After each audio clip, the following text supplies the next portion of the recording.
Do it, you're stupid, and I lose a lot of respect for you, and this is why. This one's called Fastened Seatbelts. Why must death occur to reinforce a lesson learned? The chance of you returning home is my nightly concern.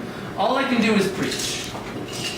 Hope my efforts to teach aren't in vain. I'd rather you learn the lessons from me than having to live through the pain. Well, how can I make my voice loud enough to be heard? To say the right words without sounding absurd, and to deter my friends from becoming another statistic in the sick, sadistic world. I thought I had taught them better. I thought my words had power, but they were crushed into powder and blown into the wind. How can I force a man to listen? To understand the definition of a limit? Be able to quantify too much? If the victim escaped with only a crutch, I'd say he was in luck, but he was carried away, clutching his heart, trying to stay in this world. Now, we all know the dangers of drinking and driving. If you're the one behind the wheel and just riding along, trying to remember the words to your favorite drinking song, well, that road had a nasty curve.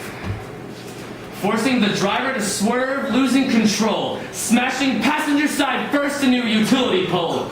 The doctor said he was in critical condition for several hours of the night.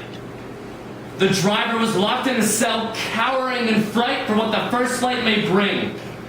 They called it a circumstantial incident. Specific details were met.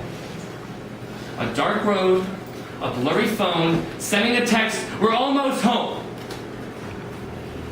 They never made it. I hope they enjoyed the party.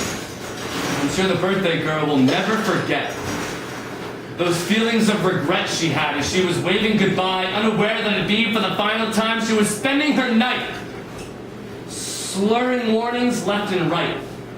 Spending her morning, hungover and morning, informing her friends we'll never see his like again. Now I'm just tightening the grip we all have on the subject. Okay? I'm not trying to sound frightening, I'm frightened.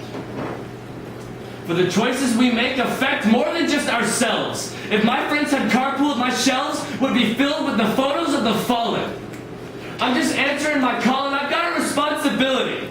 As the president of sensibility, if you're going to push yourself with booze, you better put yourself in my shoes. If you're going to be stubborn and go down to the store to get a few more beers, you'll be sleeping on the floor. Don't just hear me, listen! Woo! I know it's scary. But it's better you learn the lesson from me than reading your friend's obituary.